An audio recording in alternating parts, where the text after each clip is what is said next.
ఇండియాలోనే #1 varicose veins hospital Avis vascular centre.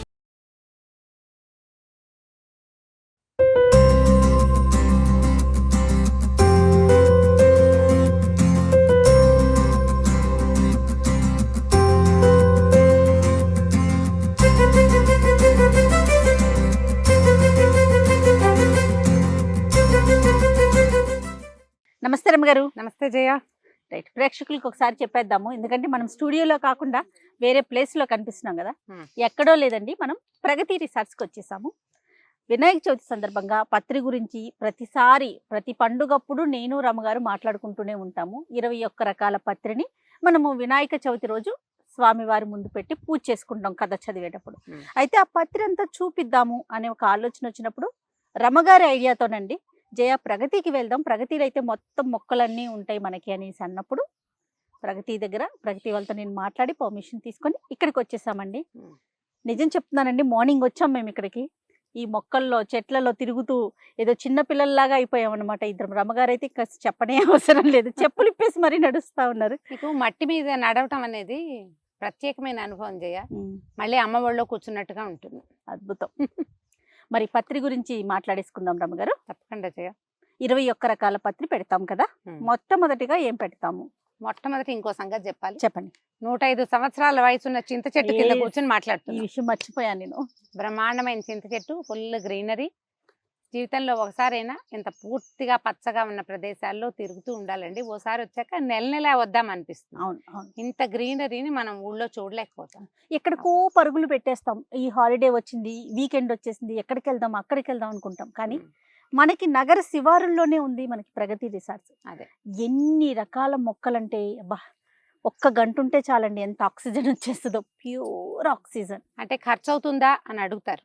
ఖచ్చితంగా అవుతుంది కదా. ఖర్చు అవుతుంది, మనం ఎక్కడికి వెళ్తే అవ్వదు, ఎక్కడికి వెళ్ళినా ఖర్చు అవుతుంది. కానీ ఇంత పచ్చదనాన్ని కళ్ళ నిండా నింపుకునే అవకాశం కొంచెం తక్కువగా లభిస్తుంది. ఈ అవకాశాన్ని సొంతం చేసుకోండి. ఇది నా సిన్సియర్ అడ్వైస్. అంతే, ఇదేదో ప్రమోషన్ అనుకోవద్దండి. కళ్ళ నిండా పచ్చదనం, అది మంచి గాలి, ఇన్ని రకాల మొక్కలు మనం చూడలేం కదా రమ్మగారు. రైట్, వినాయక చవితి గురించి ఒక్క మాట చెప్పేసి మన వినాయకుడిని కూడా తీసుకొచ్చాం. ముందుగా ప్రేక్షకులందరికీ వినాయక చవితి శుభాకాంక్షలు. వినాయక పూజలో చాలా ప్రత్యేకంగా చేసేది ఏకవింశతి పత్ర పూజ. ఈ ఊర్లలో పల్లెటూళ్ళల్లో మన చిన్నప్పుడంతా మనం ఏం చేసేవాళ్ళం, అన్ని చెట్ల చుట్టూతా తిరిగి ముందు రోజు సాయంత్రమో, ఆ రోజు ముందు రోజు మధ్యాహ్నం కూడా తెచ్చుకునేవాళ్ళం. పత్రి తెచ్చుకోవచ్చు, వినాయకుడిని పొద్దునే తెచ్చేవాళ్ళం, కానీ పత్రి ముందు రోజే మనం కలెక్ట్ చేయడం, చెట్ల దగ్గరికి వెళ్ళి కోసుకొచ్చుకునేవాళ్ళం. అవకాశం ఉన్నన్ని ఆకులని స్వయంగా తుంపే అవకాశాన్ని తీసుకోండి సాధ్యమైనంత. పిల్లలకి దాన్ని నేర్పించండి. ప్రకృతితో మమేకం అవడానికి ఇది మనకి భగవంతుడు ఇచ్చిన అవకాశం. ప్రతి సంవత్సరం ఇది చేయాల్సిందే. మామూలు రోజుల్లో ఎలా ఉన్నా ఈ ఒక రోజు మన ఇంటి వాకిట్లో ఉన్న రేగు చెట్టు నుంచి 2 ఆకులైనా చేత్తో తుంపండి. అత్యద్భుతమైన అనుభవాన్ని ప్రతి వాళ్ళు సొంతం చేసుకోవాల్సిందే. అయితే ఏకవింశతి పత్రాల్లో మొదటిది మాచిపత్రి అని చెప్తారు. మాచిపత్రి చిన్నప్పుడు చేమంతి పూలు, మల్లెపూలు వాటిలలో వేసుకుని కట్టుకునేవాళ్ళం. గబుక్కుని చూస్తే చామంతి మొక్కలాగా కనపడుతుంది. అవును, పువ్వు కాయ ఏం రాదు దీనికి, అంతా ఆకుపచ్చగా ఉంటుంది. ఇగో చేమంతి ఎలా కనపడుతుంది, చేమంతి పువ్వులు నలిపితే ఒక చిన్నటి సువాసన వస్తుంది. యాక్చువల్గా నిజానికి ఏకవింశతి పత్రాలలో ఎక్కువ భాగం ఔషధ మొక్కలే. ఏదో ఒక వ్యాధికి ఏదో ఒక దశలో ఆయుర్వేద వైద్యులు ఉపయోగించేవి. మనం చేత్తో కోయటం వల్ల ఏమవుతుంది, దీంట్లో ఉన్న జీవశక్తి, దాంట్లో సహజమైన రసాయనం ఏది ఉందో అది మన చేతిలోకి వస్తుంది. ఒకటి, పత్రి తీసి వేసేటప్పుడు పట్టుకుంటాం కదా, అప్పుడు ఆ రకంగా అయినా మనం ఈ ఆకుని ముట్టుకోవాలనే ఇది పెట్టి ఉంటారు. మాచిపత్రిని ఏదైనా దద్దుర్లు, వ్రణాలు అవి వచ్చినప్పుడు నలిపి రసం రాసేవాళ్ళు. దురదొస్తుంది కదా, చెట్లలో తిరిగితే దురదొస్తుంది. ఇప్పుడు నేను కూడా అక్కడక్కడ స్క్రాచ్ చేస్తున్నా గట్టిగా. ఈ ఆకులు నలిపి రాసేవాళ్ళు. తర్వాత ఏమో సువాసన కోసం వాడుకుంటాం. లైట్, చాలా సన్నటి వాసన వస్తుంది. ఎక్కువ భాగం చర్మ వ్యాధుల్లో ఉపయోగపడుతుంది. మొట్టమొదటిది మాచిపత్రి. రెండోది గరిక. ఈ గరికతోటి మనం దూర్వాయుగ్మ పూజ కూడా చేస్తాం. ఇప్పుడే కాదు, మామూలుగా సంవత్సరంలో వచ్చేటువంటి 24 చవితులు ఉంటాయి. అంటే ఒక శుక్లపక్షం చవితి, ఒక కృష్ణపక్ష చవితి కదా. అవును, కృష్ణపక్షంలో వచ్చే చవితిని మనం సంకటహర చతుర్థిగా పూజ చేసుకుంటాం. దాంతో పాటుగా మంగళవారాలు కనుక వస్తే అది ఇంకా అంగారక చతుర్థి, చాలా విశేషమైంది.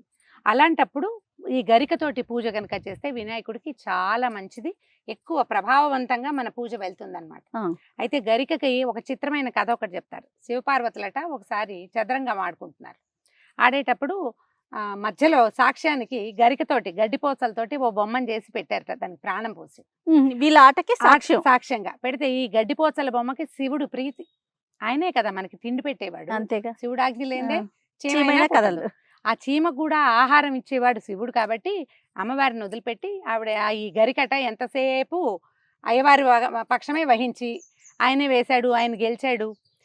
4 పడింది, 4 పడిన దాన్ని 8 అని ఆయన అంటే ఈ గరిక కూడా 8 అని దొంగాట ఆడేది స్వామివారి. ఆయన దొంగాట ఆడితే ఇది ఒప్పుకునేది అనమాట.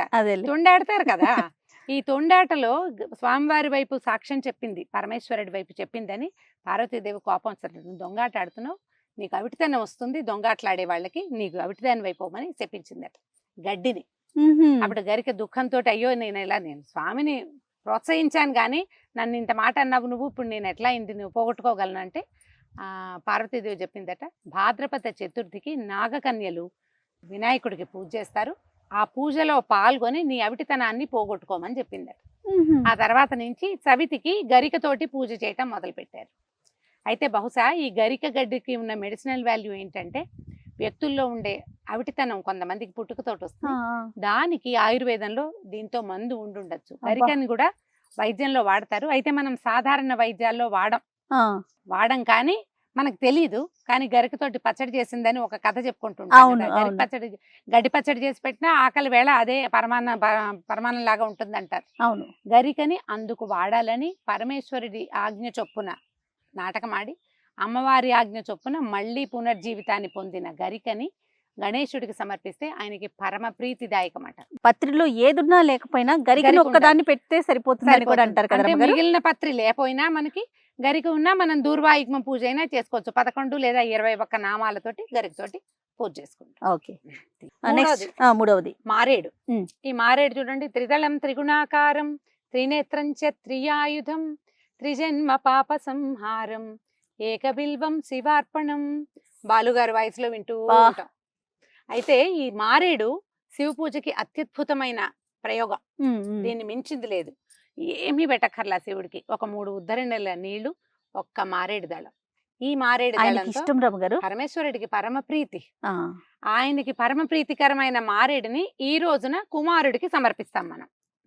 ఇది చూడండి, 3 ఆకులు కనిపిస్తాయి, చక్కగా 3 ఉన్నాయి. లేత చెట్టుగా ఉన్నప్పుడు ముళ్ళు కనపడవు కానీ ముళ్ళు వస్తాయి. ఇది ఎంత అద్భుతమైన మెడిసినల్ వాల్యూ ఉందో దీనికి. వృక్షమే కదా రమ్మగారు, వృక్షం మహావృక్షం అవుతుంది. ఆ మారేడు పువ్వు పూసినప్పుడు వాసన వస్తుంది, అసలు ఆ గుమగుమ చెప్పరాని అద్భుతంగా ఉంటుంది. పండు పగిలినప్పుడు కూడా వాళ్ళే తేనెలాగా వస్తుంది అందులోంచి, చాలా రుచిగాను ఉంటుంది, ఆరోగ్యానికి మంచిది. డీసెంట్రీకి ఎక్కువ వాడతారు అంటారు, అమీబియాసిస్ వాటికి ఉపయోగపడుతుంది మారేడు కాయ. అదే కాదు, ఇంకొక సౌందర్య రహస్యం చెప్తాను. ఈ మారేడు గుజ్జుని పొడి చేసి కనుక పెట్టుకుంటే హెయిర్ షాంపూస్ లో వాడుకోవచ్చు. జుట్టు పరమ సిల్కీగా అమిత స్మూత్ గా ఉంటుంది, బాగా ఉపయోగపడుతుంది. అండ్ తర్వాత మెడిసినల్ వాల్యూస్. ఈ మారేడాకు రోజు 2 ఆకుల రసాన్ని కొంచెం నోట్లో వేసుకుని నమిలి తింటే షుగర్ కంట్రోల్లో ఉంటుంది. చాలా వాల్యూస్ ఉన్నాయి, చాలా ఉన్నాయి. అదే కాదు, నువ్వు రోజు ఒక మారేడాకు పెట్టు, మోక్షం దాని అంతటా అదే వస్తుంది ముందు. బాగుంది కదా, చాలా బాగుంది. చెట్టు కూడా ముద్దుగా ఉంది. పక్కన పెట్టు. తర్వాత అండి 4వది బృహతి పత్రం అంటారు. అయితే ఈ బృహతిని సంస్కృతంలో పేరు చెప్తే ఎవరికి తెలుస్తుంది, పల్లెటూళ్ళల్లో కనపడుతుంది. నేల ములక అంటారు. నేల ములక ఇది మన గబుక్కుని చూస్తే ఎట్లా కనపడుతుంది అంటే వంగ చెట్టు అంటే ఏమనాలి, వంకాయ చెట్టు అని చెప్తే బాగా అర్థం అవుతుంది. వంగ చెట్టు లాగానే కనపడుతుంది. పువ్వు కూడా వంగ పువ్వు రంగు, ఈ పువ్వు కూడా అదే రంగులో కనపడుతుంది. పూర్తిగా ముళ్ళు ఉంటాయి, జాగ్రత్తగా కొయ్యాలి. ముళ్ళు చేతి గుచ్చుకోకుండా కోసుకుంటే ఇది చాలా అద్భుతమైన చెట్లుగా చెప్పబడుతుంది. ఇదేంటంటే ఏ నేలలో ఇది ఉంటుందో అక్కడికి పురుగు తక్కువ వస్తుంది. దీంట్లో ఇది చుట్టుపక్కల ఇది కింద ఉందనుకోండి నేల మీద, పైన మహావృక్షాల్లో ఈ వేరు పురుగులు అవి వస్తాయి, ఆ లక్షణం తగ్గిపోతుంది. ఒక్కో చెట్టు చూడండి, చెట్లు శుభ్రంగా ఉంటాయి, అందులో కాయలన్నీ పుచ్చుకాయలు వస్తుంది. దానికి బాగా పనిచేస్తుంది. మానవులు కూడా ఏదో సందర్భంలో ఉపయోగపడుతుందేమో మరి. ఆకు కూడా స్పైక్స్ లాగా, ఇది ముళ్ళు కనపడుతున్నాయా, ఆకు మీద ముళ్ళు ఉంటుంది, చెట్టు ఈ రెమ్మ మీద కూడా ముళ్ళు ఉంటుంది. బాగుంది నేల ములక. కాదు రమ్మగారు, 21 రకాల మొక్కలు అనుకున్నాం కదా, వీటిల్లో కూడా మెడిసినల్ వాల్యూస్ ఉన్న మొక్కల్ని ఏంటో మరి ఆ లెక్క అలా ఎందుకు పెట్టారో ఏంటో కదా రమ్మగారు. మనకి మరి లేకపోతే మనకి మనుషులు మనం ఎలా ఉంటామో మన ముందు తరాల వాళ్ళకి తెలుసు. మామూలుగా మనం చెప్పుకుంటామంటే తాతలు ముత్తాతలు ఏం చేస్తారు, తర్వాత తరాలకి ఆస్తులు సంపాదించి పెడతారు. మన పిల్లలు సరిగ్గా చేయలేరేమో, అది ముందే సంపాదిద్దామని అనుకుంటారా? అంతే కదా. 10 తరాలకు సరిపడా సంపాదించే వాళ్ళని చూడటం లేదా?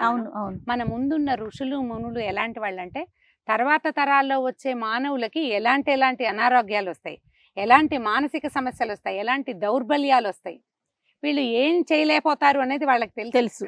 కనీసం ఇదైనా చేయండి నాయన, ఏడాదికి ఒకసారి 4 ఆకులైనా వస్తే మీకు ఆరోగ్యం వస్తుందని చెప్పడం కోసం చేయించారు. ఈ సందర్భంగా ఋషులకు ఒక్కసారి నమస్కారం పెట్టద్దు. ఋషి రుణం తప్పకుండా తీర్చుకోవాల్సిందే.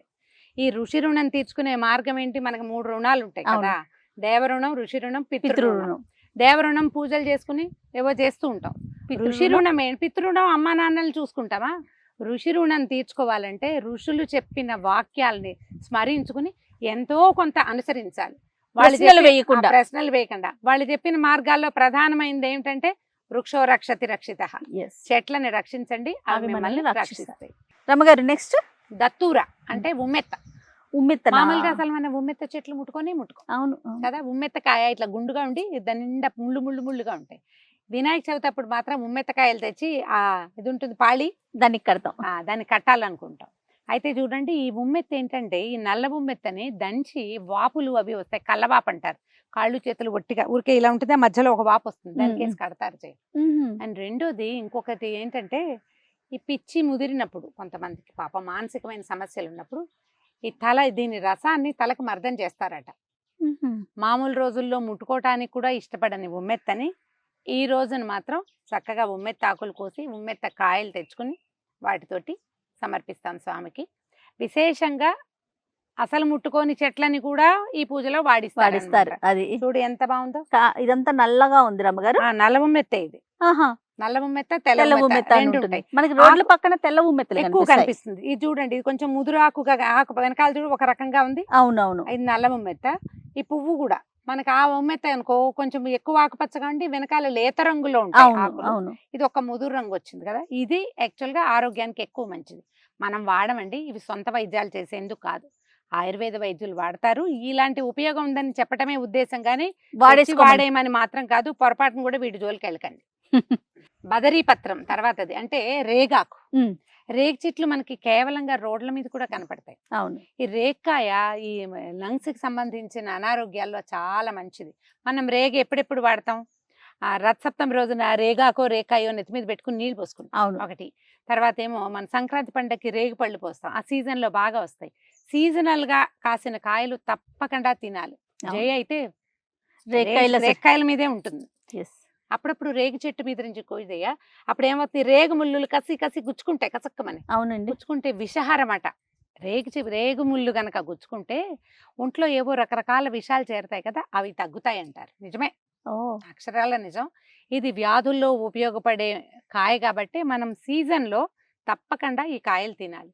రేగాకులతోటి ఒక ఉపయోగం చెప్తాను. అది కూడా మనం శుభ్రంగా డ్రై పౌడర్ చేసేసి ఈ మనం తలకి పెట్టుకునేటువంటి రకరకాల ప్యాకులు పెట్టుకుంటాం కదా, హెన్నా పొళ్ళు గిళ్ళు, వాటిలలో కలిపేసుకోవచ్చు. జుట్టు స్మూత్ గా అవుతుంది రేగాకులతో. ఈ రేగాకుని కూడా స్వామివారికి వినాయకుడికి సమర్పిస్తాం. సమర్పయామి.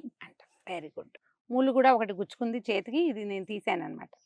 చూడు కసిక్క మంది, కానీ ఎంత షార్ప్ ఉందో. ఉత్తరేణి అపామార్గ పత్రం అంటారు, తెలుసా నీకు? ఇది ఉత్తరేణి తెలుసు రమ్మగారు. ఈ ఉత్తరేణితో పళ్ళు తోముకుంటారు ఊళ్ళల్లో. చెట్టు ముదిరినాక ఊళ్ళల్లో ఎంత కేవలంగా కనపడుతుందో. దీన్ని ఏం చేస్తాము, బాగా ముదిరినాక ఈ దీంతో బ్రష్ చేసుకోవాలి. పళ్ళు తోముకుంటే చిగుళ్ళు కదులుతాయి, కొంతమందికి పళ్ళు లూజ్ అవుతాయి, చిగుళ్ళలోంచి రక్తం వస్తుంది, ఆ సమస్యలు తీరుతాయి జయ. మనకు బాగా కనపడతాయి. దీనికి కూడా ఒక సన్న ముళ్ళు వస్తుంది, వేసేసే ముళ్ళు కాదు, అంత కసిక్క మందు. ఓకే, ఇంకా రాలా, చెట్టు ముదరలేదు, చిన్న ముళ్ళు ఉంటుంది. అదేం పెద్ద హార్మ్ఫుల్ గా అయిన ముళ్ళేం కాదు. ఓకే, ఉత్తరేణిని తప్పకుండా మనం వినాయక చవితి రోజున, ఇది మనకి మీరు గమనిస్తే కొంచెం వాకిళ్ళు పెరళ్ళు ఉంటే దాని అంతటా అదే వస్తుంది. కాబట్టి ఉత్తరేణిని మన వాకిళ్లలోనే వెతికి కోసుకోవచ్చు. గుర్తుపట్టాలంతే. ఇప్పుడు ఒక ఈజీ మెథడ్ వచ్చింది జయ. ఉమ్. మనము ఈ గూగుల్లో అవును ఉత్తరేణి అని కొడితే ఆ చెట్టు ఎలా ఉంటుందో 30 ఫోటోలు చూపించేస్తుంది. పెట్టి చూపిస్తుంది చక్కగా. అవును ఏదో ఒక ఫోటో చూసి గుర్తుపట్టి చక్కగా తెచ్చుకోవచ్చు. ఆ డౌట్ ఉందనుకో, దాన్ని ఒక ఫోటో తీసి ఇదేమిటి అని అడిగితే ఉత్తరేణి అని చక్కగా చెప్తుంది. దాన్ని వాడండి టెక్నాలజీని. మనం రకరకాల వాటికి వాడుకుంటున్నాం కదా, దీనికి వాడుకోండి, అప్పుడు మనం ఆకులు గుర్తుపడతాం. రమగారు తర్వాతది తులసి పత్రం. ఉమ్. ఈ తులసి దళాలు మనం విష్ణు పూజకి వాడుకుంటాం. అవును. అయితే సంవత్సరంలో ఒక్కరోజే వినాయక చవితి నాడు మాత్రమే తులసి పత్రాన్ని ఏకవింశతి పత్ర పూజలో వినాయకుడికి సమర్పిస్తాం. మామూలుగా తులసి కొయ్యటానికి కూడా నియమాలు ఉన్నాయి మనకి. అవును. ఏకాదశి నాడు కొయ్యకూడదు, అమ్మవారు నిద్రిస్తుంది ఇలా చెప్తారు. అమావాస్య నాడు కొయ్యకూడదు, ఎప్పుడు పడితే అప్పుడు పేక్కూడదు. తర్వాత ఒకవేళ చెట్టు వెళ్ళిపోతే ఉమ్. వెళ్ళిపోయింది అలాంటివి అనకూడదు, అమ్మవారు నిద్రపోయింది అని చెప్పాలి. అవును. తులసి నిద్ర చేసింది అంతే. ఉమ్. కొండెక్కింది అలాంటివి కూడా చెప్తారు. తులసమ్మ కొండెక్కింది, మీకు చెప్పాను కదా మార్నింగ్. అదే కొండెక్కింది అంటారు. ఆమె తులసమ్మ నిద్రపోతోంది అని చెప్తారు. ఈ సాధారణంగా చెట్లకి అవి వాటికి కాలం అయిపోయినప్పుడు వాడే ఏ పదాలని తులసమ్మకి వాడడం. వాడకూడదు. పరమ పవిత్రమైన వృక్షం. ఈ రోజున అమ్మవారి అనుగ్రహంతో మనం ఏం చేయాలి, పర్మిషన్ అడిగి అమ్మా ఇవాళ వినాయకుడి పూజకి 2 ఆకులు 2 దళాలు కోసుకుంటానమ్మా అని 2 దళాలు కోసి సమర్పించాలి. తులసి అన్ని రకాల గొంతుకు సంబంధించిన వ్యాధుల్లోనూ వైద్యంగా వాడుకోవచ్చు. అవును. రోజువారీ తులసి దళం వేసిన నీటిని గనక తాగితే దోమలు కుట్టవు. నిజం, దోమలు కుట్టవు. చర్మ వ్యాధుల్లో కూడా కొన్నిట్లకి తులసి తోటి వైద్యం చేస్తాం, మచ్చలు అవి పోతాయి. అందుకని ఏం చేస్తాం, మనం పూజించే తులసి వేరు, ప్రయోగించే తులసి వేరుగా పెట్టుకుంటాం. సరే, ఇదే పరమ పవిత్రమైన తులసిని ఈ రోజున మనం వినాయకుడు కూడా సమర్పిస్తాం. తప్పకుండాను. తర్వాతది చూతపత్రం. అంటే మామిడి. అంటే ఏమిటో చెప్పు. మామిడి చెట్టు. చూతం అంటే మామిడి. అయితే ఈ మామిడి చూడండి, విరిచిన తర్వాత కూడా జీవశక్తి ఉండే ఆకు కాబట్టి మనకి ప్రతి పండగలోనూ మామిడాకులే తోరణాలుగా కట్టుకుంటాం. చూతపత్రం సమర్పయామి అని వినాయకుడికి మామిడి ఆకుని ఇస్తామండి. ఆకు ఇలా దళ అంటే వాకిళ్లలో కట్టినట్టుగా గుత్తంగా కట్టాల్సిన పని లేదు. ఒక ఆకు తుంపి కూడా సమర్పించవచ్చు, ఏం తప్పులేదు. మనం వాకిట్లో కట్టుకోవడానికి తెచ్చుకున్నాం, 4 ఆకులు తీసి పెట్టుకుంటే ఇంటిల్పాది తలా ఒక మామిడి ఆకుని చూతపత్రాన్ని సమర్పించవచ్చు. మెడిసినల్ వాల్యూ అంటే దీనికి ఒక ప్రత్యేక విషయం చెప్పాలి. మామిడి విరిచిన తర్వాత 2-3 రోజుల పాటు దాంట్లో ఆకుపచ్చదనం పోనంత వరకు కూడా ఆక్సిజన్ వస్తుంది. అవునండి. దాంట్లో నుంచి జీవశక్తి వస్తుంది. అందుకని ఇప్పుడు మనం బంతిపూలు కట్టుకుంటాం, ఏ పూజ అయినా వాకిళ్ళ నిండా బంతిపూలు. బంతిపూల కంటే 4 మామిడాకులు దొరికినా పెట్టుకోవటం బాగుంటుంది. మామిడి తోరణమే మంగళ తోరణము మంచిది. అదేంటంటే చీమ దోమ వాటి వల్ల వచ్చే సమస్యలు తగ్గుతాయి. బ్యాక్టీరియాని లోపలికి రానివ్వకుండా ఉంచుతుంది. పెళ్లిళ్ళకి పేరెంటాలకి గుంపుగా జనం వస్తారు. అవునండి. ఈ జనం అంతా వచ్చేసరికల్లా రకరకాల ఎనర్జీస్ వస్తాయి లోపలికి. ఏవైనా కొన్ని ఇవి కూడా రావచ్చు, నెగిటివ్ ఎనర్జీ. నెగిటివ్ ఎనర్జీ అనే కాదు, మనకి ఏంటంటే వైరల్ వాటిని కూడా ఈ మామిడి తోరణాలు బాగా తగ్గిస్తాయి. అందుకని పెళ్లిళ్ళు గృహప్రవేశాలు అలాంటప్పుడు విస్తారంగా మామిడాకులు కట్టేవాళ్ళం. ఇప్పుడు మీరు గమనించండి, విస్తారంగా ఏ ఫంక్షన్ అయినా అన్ని పువ్వులే. ప్లాస్టిక్ పువ్వులు రమ్మగారు. ప్లాస్టిక్ అంటే వారం రోజులైనా ఆ పువ్వు అలాగే ఉంటుంది. వాడనిది పువ్వు ఏమిటి, అదే కదా, పువ్వు ఉండేదే వాడడానికి. కాబట్టి పువ్వులు తగ్గించండి, ఆకులు పెంచండి, మామిడాకులు ముఖ్యంగా. అది తర్వాతది కరవీర పత్రం. గన్నేరు. గన్నేరు నేను మొక్క చూసి చెప్తున్నాను. గన్నేరు మొక్క చూసి చెప్తాను. ఈ గన్నేరుని గనక మనం ఇళ్లలో వాకిట్లో పెట్టుకుంటే పూజకి పుష్కలంగా పువ్వులు ఉంటాయి. ఇప్పుడు చూడండి, హైదరాబాద్ హైవేల నిండా గన్నేరు మొక్కలు. చాలా మంది కార్లు ఆపుకుని పువ్వులు చకచక పువ్వులు కోసేసుకుంటారు. ఇవి 2-3 రోజుల దాకా ఫ్రిడ్జ్ లో ఉంటాయి, చక్కగా అలాగే ఫ్రెష్ గా ఉంటాయి. ఆ పింక్ కలర్, తెలుపు అలా రకరకాలు కనిపిస్తాయి కదా. గన్నేరు విడిచి ఈ పాలని గడ్డల మీద రాసేవాళ్ళు చేయ. అంటే ఇంకోటి చేసేవాళ్ళు, బాగా జ్వరాలు వస్తాయి, పల్లెటూరి వైద్యం ఇది. ఇప్పుడు చేయమని చెప్పట్లేదండి, విషయం చెప్తాను అంతే. ఈ గన్నేరు కొమ్మలు విరిచి పాలన్నీ తుడిచేసేవాళ్ళు. పాలు గారుతాయి, కాసేపు వదిలేస్తే సన్నటి ద్రవం వస్తుంది. అది తుడిచేసాక తడి బట్టలో చుట్టి పక్కన పెడితే జ్వరం తగ్గుతుంది. మనం ఫీవర్స్ తగ్గడానికి ఏం చేస్తాము, చేసేవాళ్ళం అట్లా. ఏదైనా కర్చీఫ్ తడిపి మొహం మీద వేస్తే ఒళ్ళు చల్లబడుతుందని. గన్నేరుకి ఆ లక్షణం ఉంది. కొమ్మలు విరిచేసి పాలు ఉండకూడదు అందులో, కాసేపు పక్కన పెడితే పాలు గారిపోతుంది. ఓ బట్టలో చుట్టి జ్వరం వచ్చిన వాళ్ళ పక్కన పెడితే కనుక, ఇది ఒంటికి తగలాలని కాదు, బట్టలో ఉన్నా పక్కన ఉన్నా కూడా పనిచేస్తుంది. అలా అద్భుతమైన ఔషధాలు ఉన్నాయండి. దీన్ని కనుక చక్కగా 2 రెమ్మలు విరిచి తెచ్చి స్వామి వినాయకుడికి సమర్పించాలి అంతే. రమగారు, నెక్స్ట్ ఏంటండి? విష్ణుక్రాంతం. అయితే మనకి ఒక పెద్ద వృక్షంగా కనపడి ఇట్లా 2 రెమ్మలుగా ఆకులుండి తెల్ల పువ్వులు పూసేదాన్ని కూడా విష్ణుక్రాంతం అని చెప్పుకుంటాం. మేము అదే విష్ణుక్రాంతం అని నమ్మేం కూడా. ఇది ఏంటి రమ్మగారు వేరే కలర్ లో ఉంది కదా మరి? పువ్వులు వేరేగా ఉన్నాయి. ఇది చిన్న చెట్టు, ఇగో ఇంతంతే వస్తుంది చూడు చెట్టు. ఆహాహా. ఇది ఎక్కడి నుంచో ప్రత్యేకంగా తెప్పించి వేశారట ప్రగతిలో. ఓకే. ఇది చెప్తున్నారు సార్, మనకు తెలియదు. మామూలుగా మనం ఏమనుకుంటాం అంటే తెల్ల పూలు పూసే పెద్ద మహావృక్షం లాగా కనపడుతుంది, దాన్నే అనుకునేవాళ్ళం. ఈ విష్ణుక్రాంతాన్ని ఏంటంటే పుస్తకంలో అయితే ఉన్నది, ఇది తామర లాంటి స్కిన్ ప్రాబ్లమ్స్ వస్తాయి కదా ఈ పిల్లలకి, హాస్టల్స్ లో ఉండే పిల్లల్లో ఫంగల్ ఇన్ఫెక్షన్స్ వస్తాయి అవును. స్కిన్ మీద, అందరి బట్టలు కలుపుతుంటారు. అవును. అలాంటప్పుడు దీన్ని వాడతారు. ఆకునండి ఈ ఆకు రసం, ఆకు రసాన్ని వాడతారు. ఈ చర్మ వ్యాధుల్లో ప్రధానంగా వాడబడుతుంది ఇది. అయితే మనకి ఇది ప్రత్యేకంగా తెప్పించుకోవాల్సిందే గాని కేవలంగా మాత్రం దొరకదు, కనపడదు. ప్రత్యేకంగా ఓ మొక్క తెప్పించి పెట్టుకున్నామంటే దాని దారిని అది వస్తూ ఉంటుంది. సంవత్సరం పూజకి మనము కొన్ని ఆకులు కోసుకోవచ్చు, ఎవరికైనా కొన్ని ఇవ్వచ్చు. పువ్వులేమో చక్కగా ముద్దుగా ముచ్చటగా అందంగా ఉన్నాయి కాబట్టి ప్రోత్సహిద్దాం ఆకుపచ్చదనాన్ని. ఓ మొక్క తీసుకొచ్చి పెట్టుకోవచ్చు తప్పకుండా. తర్వాత రమ్మగారు దాడిమి అంటే ఏంటో పెద్ద పేర్లు వినపడుతుంది. దానిమ్మ, అమ్మవారిని దాడిమి కుసుమ ప్రభ అని చెప్తారు. దానిమ్మ పువ్వుల వంటి కాంతి కలిగింది తల్లి. ఎలాంటి కాంతి కలిగిన పువ్వు యొక్క దాంతో అమ్మని పోలుస్తున్నారో ఆ పువ్వుల చెట్టు ఆకులతోటి వినాయకుడికి పూజ చేస్తాం. దానిమ్మతోటి చాలా మెడిసినల్ వాల్యూస్ ఉంటాయండి. మామూలుగా మనకు తెలుసు ఈ దానిమ్మకాయల రసం తీసుకుంటే రక్తం పెరుగుతుంది, ఐరన్ పెరుగుతుంది కదా, ఆరోగ్యానికి మంచిది. ఈ పొట్టలో రకరకాల పాములు చేరుతాయి చూడండి, ఎలిక పాములు అంటారు. 2 జోడు పాములు ఉంటాయి, పెద్దవి, పొట్టలో పెరుగుతాయి. పిల్లలు బక్కగా అయిపోతారు, సరిగ్గా తినరు, నసగా గోవలుగా ఉంటారు. అలాంటప్పుడు ఏం చేసేవాళ్ళు అంటే పాము పడిపోతుందని ఈ దానిమ్మ చెట్టు బెరడుని నీళ్లలో మరిగించి ఆ నీళ్ళు ఇచ్చేవాళ్ళు. అవును, అట్లా పనిచేస్తుంది. ఈ ఆకుల రసాన్ని కూడా చాలా వాటికి వాడుకుంటారు. అసలు పువ్వే అందం, దానిమ్మ పువ్వు భలే అందంగా కనిపిస్తుంది కదా. దానిమ్మ కాయ ఆరోగ్యానికి మంచిది. ఇది దీంతో పాటు ఏమంటారు దాన్ని, బెరడు కూడా ఇందులోది మెడిసినల్ వాల్యూ కలిగిందే. సో ఈ వినాయకుడికి మనం దానిమ్మ ఆకులని కూడా పూజలో సమర్పిస్తాం తప్పకుండా. తర్వాతది దేవదారు పత్రం. అయితే ఈ దేవదారు అనగానే మనకి సాల వృక్షాలు, పెద్ద వృక్షం, చాలా పెద్ద చెట్టు, పొడుగ్గా ఎదిగేది. లేదా దొరకలేదు అనుకోండి టేకాకులనైనా పెట్టచ్చు అని భావించేవాళ్ళు. టేకాకైనా మేము అలాగే పెట్టేవాళ్ళం జయ. అయితే మనకి ప్రగతి రిసార్ట్స్ లో ఇది తెలిసింది, దీన్ని దేవదారు అంటారట. ఇలాంటి ఆకుల్ని సంపాదించి సమర్పించాలి.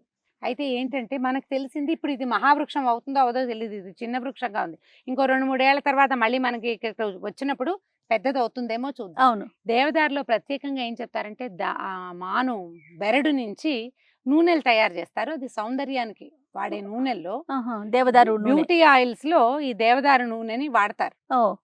మామూలుగా మనకు తెలుసు దేవదారు వృక్షము అంటే 2-3 మనుషులు 2 చేతులు పట్టుకున్నా కూడా చాలనంత కైవారం ఉండే రమ్మగారు పెద్ద చెట్లు. ఇందాక ఒక పెద్ద చెట్టు చూసాం, అదేనా దేవదారు అంటే? అది కల్పవృక్షం అని చెప్పారు కదా. ఓకే, అది కల్పవృక్షం చెప్పారు. దేవదారు కూడా రుద్రాక్ష చెట్టు ఒకటి ఉంది అక్కడ. అవును. అయితే ఈ దేవదారు అనగానే మనకి పెద్దదన్నమాట. ఇది కలపగా వాడతారు. ఇప్పుడు ఇంత బుజ్జిగా ఉన్న చెట్టు రేపొద్దున కలపక యూజ్ అవుతుంది అనేది మనకు తెలియదు. అవును, అవితే అవ్వచ్చు, కానీ దేవదారు పత్రం అని కొట్టి చూస్తే గనక మనకి ఏది కనపడుతుందో అది. ఇప్పుడు మనమైతే ఇది ఈ బోధలో ఉన్నాం, ఇది దేవదారు పత్రంగా వాడచ్చు అని. స్వామి వారికి దీన్ని కూడా సమర్పిస్తాం. తర్వాత అది మరువక పత్రం సమర్పయామి. మరువ ముట్టుకుంటేనే వాసన వచ్చేస్తుంది. పువ్వుల్లో మనం దండగా కట్టుకునేవాళ్ళం. దండలు ఈ మామూలు అన్ని రకాల పూల దండల్లో కదంబాలు కట్టేటప్పుడు, అంటే రకరకాల రంగులు కలిపేటప్పుడు మరువాన్ని కలుపుతాం. అవును, ఇది ఒక సుగంధ ద్రవ్యాల్లో వాడతారు దీన్ని. దీనికి చిన్న చిన్న దద్దుర్లు వస్తాయి చూడు, మరువని నలిపి గనక రాస్తే అప్పటికప్పుడు వస్తుంది ఊరికే. మనకి ఒక దోమ కుడితే 30 కుట్టినట్టే కదా, ఒళ్ళంతా దురదొస్తుంది. దానికి కూడా పనిచేస్తుంది. మరువ నూనెల్లో వేసి కాచుకుంటే ఆ నూనె కేశతైలంగా వాడుకుంటే ఘుమఘుమలాడుతూ ఉంటుంది. ఎండిపోయిన మరువాన్ని ఒక చిన్న బట్టలో మూట కట్టి బట్టల మధ్యలో పెట్టుకుంటే ఈ ఫిష్ అని ఒక కదా, గోల్డ్ ఫిష్, అది రాకుండా ఉంటుంది. అందుకని ఏం చేసేవాళ్ళం అంటే పుస్తకాల్లో పెట్టుకునేవాళ్ళం. మరువ ఉంటే పుస్తకాల్లో గోల్డ్ ఫిష్ రాదు, పుస్తకాలకి తూట్లు పొడిచేస్తుంది, ఇట్లా మిల్కలు తిరుగుతుంది. ఫిష్ అని ఎందుకంటారో దాన్ని, గోల్డ్ ఫిష్ దానికి ఉపయోగపడుతుంది. అయితే మనం సౌందర్యదాయకంగా వాడేటువంటి మరువాన్ని కూడా ఈ రోజున మనం వినాయకుడికి సమర్పిస్తాం. మరువక పత్రం అనే చెప్తారు. వాసన ఎంత బాగుందో. కానీ చాలా వరకు రమ్మగారు అన్ని స్కిన్ ప్రాబ్లమ్స్ కి ఎక్కువగా ఉపయోగపడే కనిపిస్తా ఉన్నాయి కదండి. అంటే ఇవి మనకు తెలిసినవి ఏమో, తెలియనివి ఇంకేమన్నా ఉంటాయి, వైద్యులు వాడుకుంటారు. అవును. తర్వాతది సింధువార పత్రం. సింధువార పత్రం. ఈ సింధువార పత్రాన్ని తెలుగులో వావిలాక్ అంటారు. వావిలాక, ఓకే. వాయిలాకు ఈ ప్రాంతాల్లో ఏంటంటే ఏ ప్రాంతమైనా ఒకటే జయ, కీళ్ళ నొప్పులకి వాటికి ఉపయోగపడుతుంది. అవును. ఒంటి నొప్పులు ఉన్నాయి, ఒళ్ళు బద్ధకంగా ఉంది, ముందు రోజు బాగా పనిచేసాం, మర్నాడు గుప్పెడు వావిలాకుని వేడి నీళ్ళల్లో వేసుకుని ఆకులు తీసి పక్క పెట్టి స్నానం చేయండి, ఒంటి బరువు తీరిపోతుంది, ఒళ్ళు తేలిగ్గా ఉంటుంది. దీన్ని ఆయుర్వేద వైద్యులు విస్తారంగా వాడతారు జయ. ఇక్కడ హైదరాబాద్ మనకి తెలంగాణ ప్రాంతంలో ఏంటంటే పురిటాలకి స్నానం చేయించడానికి మా వైపు మేము వేప బాగా వాడతారు, వేపాకేస్తారు నీళ్ళలో. ఇక్కడ అంతా వాయిలాకే వేస్తారు.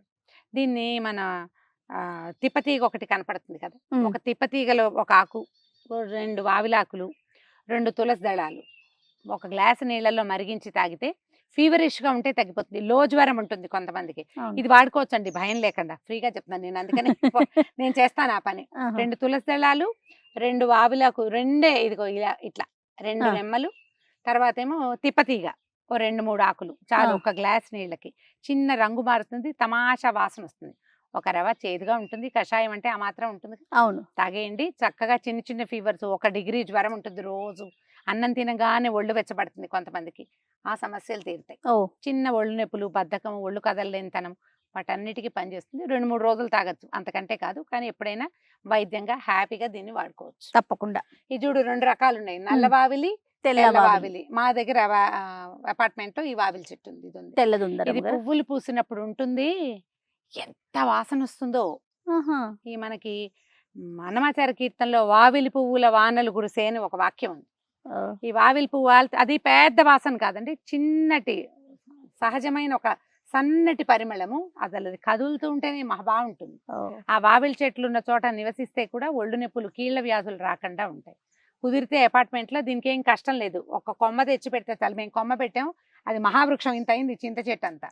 దాన్ని మొత్తం సమూలంగా తీశారు, మళ్ళీ గుబూరుగా చక్కగా వచ్చేసింది, చావదు, చక్కగా ఉంటుంది, బాగుంటుంది. తప్పకుండా రమ్మగారు. తర్వాతది జాజీ పత్రం సమర్పయామి అంటారు, జాతి అని కూడా అంటారు. జాజి ఏదైనా మనకి వాకిళ్లలో వీరజాజి, సన్నజాజి ఉంటాయి కదా, అందరి వాకిళ్లలో ఎక్కువ భాగం కనిపిస్తాయి, పువ్వులు కనపడతాయి. సాధారణంగా ఈ ఏకవింశతి పత్ర పూజలో జాజి పత్రం అని ఈ జాజి ఆకులే వేసుకుంటున్నాం. బహుశా నేను అనుకుంటా, నా ఐడియా, జాజికాయలు కాస్తాయి, ప్రత్యేకంగా జాజికాయ మసాలాల్లో వాడతాం. అవును, ప్రత్యేకంగా. ఈ చెట్లకి కాయలు కాసినట్టు ఎప్పుడు చూడాల, అవి వేరే అనుకుంటాను, అది వేరై ఉంటుంది. ఆ కాయ అయి ఉంటుంది, ఎందుకంటే జాజికాయని అరగదీసి ఆ గంధాన్ని వైద్యంగా వాడతారు. అవును, పిల్లల్లో జలుబులకి వాటికి జాజికాయ 2 చుట్లు తీసి నోట్లో పెడతారు, అప్పుడు తగ్గుతుందంటారు. మీరు అవన్నీ వాడద్దు, కానీ జాజి పూల మొక్కలు చక్క కుండీలో అయినా పెంచుకోండి. వీటికి ఒక్కసారి గనక అతుక్కున్నాయా ఇక అసలు వెళ్ళవు. సంవత్సరానికి ఓసారి 4 పూలు పూస్తాయి, తర్వాత చక్కగా ట్రిమ్ చేసేయండి. మళ్ళీ వర్షాకాలం వస్తే మళ్ళా బాల్కనీలో చక్కగా అల్లుకుంటాయి. ఇదైనా సన్నజాజి అయినా విరజాజి అయినా 1 పువ్వు ఉంటే చాలు, ఇల్లంతా సువాసన వస్తుంది, సుగంధభరితంగా ఉంటుంది. ఈ రోజుల్లో వర్షాకాలం కాబట్టి జాజి పూలు బాగా విస్తారంగా పూస్తాయి. స్వామివారికి సమర్పించే దండలు, జాజి పూలు దండలు పెట్టండి. జాజి ఆకును కూడా స్వామికి సమర్పిద్దాం తప్పకుండా. ఇదేంటి రమ్మగారు? ఇది గండకీ పత్రం అంటారు, మనకి ఇవి బాగా కనపడతాయి. ఈ పువ్వులు చూడండి, చక్కగా కోసి విష్ణు పూజకు వాడుకోవచ్చు, కానీ ఎక్కువ గంటలు ఉండవు. భలే ఎంత బాగుంది పువ్వు. పువ్వు చూడు, చాలా బాగుంది కదా. పువ్వు బాగుంటుంది, విస్తారంగా ఒక చెట్టు కనుక వేస్తే అలా చక్కగా పెద్ద చెట్టు అవుతుంది, పువ్వులు పూస్తూ ఉంటుంది. వర్షాకాలం అయితే అసలు 100ల కొద్ది పువ్వులు వస్తాయి, వాసన అది ఉండదు. ఈ పువ్వే అందం. ఈ పత్రాన్ని కూడా గండకీ పత్రం, దీన్ని వినాయక పత్రం అని కూడా అంటారు. ఈ చూడు తమాషాగా ఉంది, ఆకు కూడా చూడండి, ఏదో కట్ చేసినట్లు ఇట్లా షేప్ కూడా భలే బాగుంది. ఈ చెట్టు కూడా అందంగా ఉంటుంది, పెట్టుకోవచ్చు. ఇవి చాలా బాగుంది. ఒక చెట్టుని ఒక పక్కన ఒక వృక్షాన్ని కనుక పెంచుకున్నామంటే చక్కగా సంవత్సరం అంతా పువ్వులు కోసుకోవచ్చు. వినాయక చవితి రోజు నా గండకీ పత్రం సమర్పయామి అన్నప్పుడు 2 పత్రాలు కోసి సమర్పించుకోవచ్చు. బాగుంది రమ్మగారు. ఇది చూడు, నువ్వు గుర్తుపడతావా దీన్ని? ఇది జమ్మి చెట్టు కదా. కదా, మనం పెడతాం కదా రమ్మగారు. ఎప్పుడు పెడతాము? దసరాల్లో.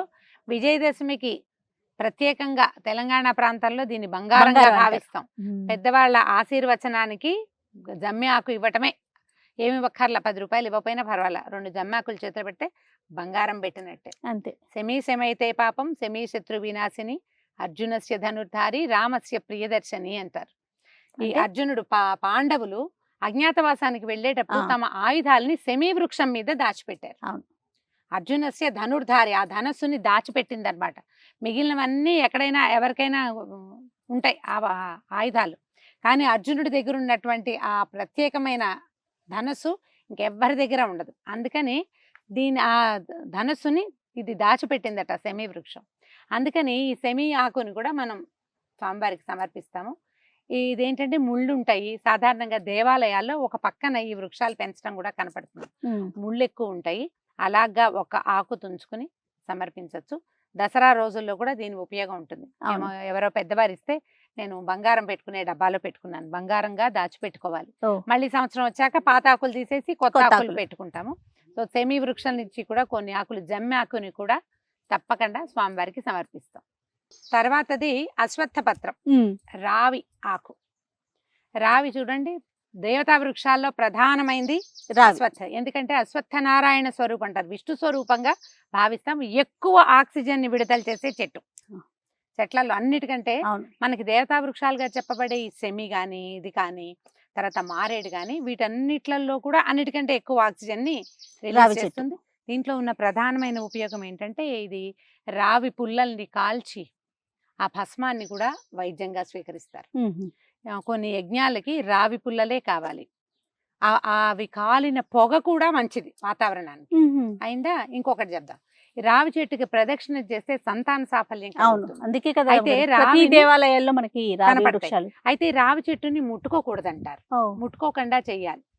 శనివారం నాడు అప్పుడు అసలు ముట్టుకోకూడదు, చెట్టుని ముట్టుకోకుండా చుట్టూ ప్రదక్షిణ చేస్తే కనుక తప్పకుండా సంతానం కలుగుతుంది. ప్రతిరోజు చేయండి, 21 రోజులు చేయండి, 41 రోజులు చేయండి ఇలాగా చెప్తారు. అవకాశాన్ని బట్టి ఎక్కడ మనకి రావి చెట్టు కనపడినా అంటే దేవాలయాల్లో కనిపిస్తుంది. ఈ పూజనీయ వృక్షమైనటువంటి రావి చెట్టు చుట్టూతా ప్రదక్షిణ చేస్తే మనకి ప్లెంటీ ఆఫ్ ఆక్సిజన్, ఎక్కువ ఆక్సిజన్ దొరుకుతుంది. ఒకటి. రెండోది, మనకి ఏదైనా ఉదర సంబంధం అంటే స్త్రీ సంబంధమైన వ్యాధులు ఉంటాయి, గైనిక్ ఇష్యూస్, వాటికి సమాధానంగా ఉంటుంది. కాబట్టి ఒక్క ఆకుని తుంపి వినాయకుడికి సమర్పిద్దాం. ఓకే రమ్మగారు. తర్వాతది అర్జున పత్రం, మద్ది. ఈ మద్ది చెట్టుని మనం ఒక ప్రత్యేక సందర్భంలో వింటాం. శ్రీకృష్ణ పరమాత్మ రోలుతోటి కట్టబడ్డప్పుడు ఏం చేశాడు, 2 మద్ది చెట్ల మధ్యలో నుంచి వెళ్ళి 2 మద్ది చెట్లని విరగొట్టాడు. అవును. అప్పుడు నలకూబరులు ఇద్దరు వాళ్ళకి శాప విమోచనం అయి వెళ్ళారు. ఇవే ఆ చెట్లు. ఇందులో నల్ల మద్ది, తెల్ల మద్ది 2 రకాలు ఉంటాయి. ఈ నల్ల మద్ది ఏంటంటే కలపగా వాడతారు. ఈ అర్జునారిష్ట ఇంకొకటి ఏంటంటే, ఈ మద్ది నుంచి తీసేటువంటి అర్జునారిష్టాన్ని తయారు చేస్తారు. హార్ట్ హెల్త్ కి చాలా మంచిది. ఓకే, గుండెకి మంచిది అనమాట. ఈ అర్జున పత్రాన్ని కూడా మనం ఈ రోజు సమర్పిస్తాం. ఇవి బుజ్జి చెట్లుగా కనపడుతున్నాయి కానీ మహావృక్షాలు అవుతాయి. ఇది చూడు, కాస్త ఒక వయసు వచ్చేసరికి ఈ మొదలు చూడు ఎలా ఉందో, బలమైన చెట్లు కిందగా వస్తాయన్నమాట. ఇవి ఏదైనా సరే, ఈ నల్లదైనా ఈ తెల్లదైనా, వీటిని పుళ్ళు, వ్రణాలు, మానుబట్టని ఉంటాయి కొన్ని, ఎప్పటికీ మాంద పుండు. ఆ పుండు మానని వాటికి ఆకులు దంచి ఈ రసాన్ని తీసి కడతారు. ఊళ్ళల్లో చేస్తారండి, మనం అలాంటి ప్రయత్నాలు చేయొద్దు. ఒక 2 ఆకులు తెచ్చి చక్కగా వినాయకుడికి సమర్పించుకుంటాం. ఎక్కడైనా ఒక మద్ది చెట్టు కనపడ్డప్పుడు జ్ఞాపకం చేసుకోండి, ఇది మద్ది అని మీరు గుర్తు చేసుకుని, ఈ కృష్ణగాథని కూడా ఒకసారి గుర్తు చేసుకుంటే, అప్పుడప్పుడు కృష్ణుని స్మరించుకుంటే మోక్ష మార్గం దాని అంతటా అదే కనపడుతుంది. ఈ ఏకవింశతి పత్రాల్లో చిట్ట చివరిది జిల్లేడు. ఇది శ్వేతార్కం, తెల్ల జిల్లేడుగా కనపడుతుంది. అర్కపత్రం సమర్పయామి అంటారు. ఈ అర్కపత్రము, అర్క అంటే నిజానికి జిల్లేడే కాదు, సూర్యుడు అని అర్థం కూడా. మనకి పిల్లల పేర్లు కనిపిస్తారు. అర్క ఏంటంటే సూర్య నామధేయాల్లో ఒక నామధేయం అన్నమాట. అయితే మనము రథసప్తమి అప్పుడు జిల్లేడాకులు నెత్తి మీద పెట్టుకుని నీళ్లు పోసుకుంటాం. అవునండి. ఈ జిల్లేడు మీద నీళ్లు పడంగానే దాంట్లో ఉన్న మెడిసినల్ వాల్యూ నీళ్లతో పాటు కిందకు వచ్చేస్తుంది. నీళ్లలో వేసుకుని కూడా చేయొచ్చు. ఈ రోజున మనం గణపతికి సమర్పిస్తాం. అయితే శ్వేతార్కంలో ఉన్న ఒక ప్రత్యేక గుణం ఏంటంటే, 40 సంవత్సరాలు వయసు వచ్చేసరికల్లా ఈ శ్వేతార్కమట, ఈ తెల్ల జిల్లేడు గణపతి, దాని వేరు గణపతి స్వరూపంలో దాని అంతట అదే ఫామ్ అవుతుందట. అవుతుంది. 100 సంవత్సరాల చెట్టు అయితే పూర్తిగా దేవతా వృక్షం కిందే లెక్క. అలా 100 ఏళ్ళు బతికి ఉన్నటువంటి శ్వేతార్కానికి కింద గణపతి తాలూకు స్వరూపం పూర్తిగా వచ్చేస్తుంది. మనకి కాజీపేటలో శ్వేతార్క మూల గణపతి దేవాలయం ఉంది. అలా 100 ఏళ్ళు బతికి ఉన్నటువంటి ఒక తెల్లజిల్లేడు చెట్టును తీసుకొచ్చారు. ఎంత పెద్దదో ఆ విగ్రహం. అయితే తడపటము అది చెయ్యరు, అందుకని దాని పూర్తిగా వెండి కవచం ఉంది. కాజీపేటలో ఉంది. వరంగల్ వెళ్ళి భద్రకాళి దర్శనం చేసిన వాళ్ళు కాజీపేటలో ఉన్నటువంటి శ్వేతార్క గణపతిని దర్శనం చేయొచ్చు, మంచిది. ఇప్పుడు తప్పకుండా మనకేం చేస్తున్నారు, కొన్ని ఛానల్స్ వాళ్ళు కూడా చేశారు, కొన్ని మాసపత్రికల వాళ్ళు కూడా ఈ శ్వేతార్కం ఎక్కువ సంవత్సరాలు వయసు ఉన్నటువంటి తెల్లజిల్లేడు వేరుతోటి బుజ్జి బుజ్జి గణపతి విగ్రహాలు చేసి ఆ మధ్య పంచిపెట్టారు. నా దగ్గర కూడా ఎవరో తెచ్చిచ్చారు. చిన్నది, తేలికగా ఉంటుంది, బరువు ఉండదు, వేరు కదా. ఈ గణపతి స్వరూపం సహజంగా వస్తుంది. సహజంగానే దేవతా వృక్షాల కోవకి చెందిందే జిల్లేడు. కానీ ఈ జిల్లేడు ఆకులు కోసేటప్పుడు జాగ్రత్తగా ఉండాలి. ఈ పాలు గనక కంటికి తగిలితే కళ్ళకి ఇబ్బంది వస్తుంది. కాబట్టి జాగ్రత్తగా 4 ఆకులు కోసి ఈ రోజున దీన్ని సమర్పించవచ్చు. అయితే ఈ తెల్ల జిల్లేడు పువ్వుల్ని కూడా వినాయకుడికి, ఆంజనేయ స్వామికి, పరమేశ్వరుడికి కూడా ఈ తెల్ల జిల్లేడు పువ్వుల్ని సమర్పించే విధానం కనపడుతుంది. మన దగ్గర కంటే నార్త్ ఇండియాలో ఏంటంటే వాళ్ళైతే అసలు ఆలోచించారు, ఏ జిల్లేడైనా పర్వాలేదు, జిల్లేడు పువ్వులు దొరికితే చాలా ఆంజనేయ స్వామికి ఇచ్చేయచ్చు, వినాయకుడికి ఇచ్చేయచ్చు, శివుడికి ఇచ్చేయచ్చు. శివుడు దాన్ని ఒప్పుకుంటాడమ్మా. ఈ పువ్వుని, ఇది చూడండి, పిచ్చి పువ్వు, ఉపయోగం లేనిది, కానీ ఆ పువ్వు కూడా భగవంతుడి సేవ చేసుకునేందుకు అవకాశం కల్పించాడు ఆయన. కాబట్టి ఈ చివరి ఆకుతోటి ఈ 21 పత్రాలని మీకు పరిచయం చేసే కార్యక్రమం పూర్తి చేశాం. చాలా సంతోషం రమ్మగారు. అంటే మొక్క కొన్ని పేర్లు తెలుస్తాయి, కొన్ని ఆ మొక్క ఎలా ఉంటుందో తెలియదు, కొన్ని మొక్కలు తెలుస్తాయి, వాటి పేర్లు తెలియదు.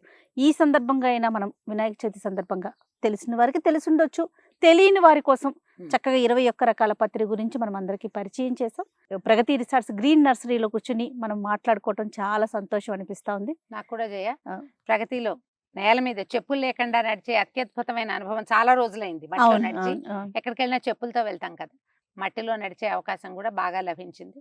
ప్రధానంగా ఏంటంటే ఈ మొక్కల్ని స్వయంగా చేత్తో ముట్టుకుని చూపించగలిగే అవకాశం కూడా చాలా మంచిది. ఈ సందర్భంగా మనం ఒకరికి మన రామారావు గారు, సైంటిస్ట్ రామారావు గారు, ఆయనే మన కోసం ఈ మొక్కలన్నీ కూడా అరేంజ్ చేసి ఇచ్చారు. స్పెషల్ థాంక్స్ చెప్పాలి ఆయనకి. ఒక మొక్క ఓపికగా అందించి చూపించారు. వారికి ప్రత్యేకంగా కృతజ్ఞతలు చెప్పుకుంటూ మరొకసారి సుమన్ టీవీ ప్రేక్షకులందరికీ వినాయక చవితి శుభాకాంక్షలు.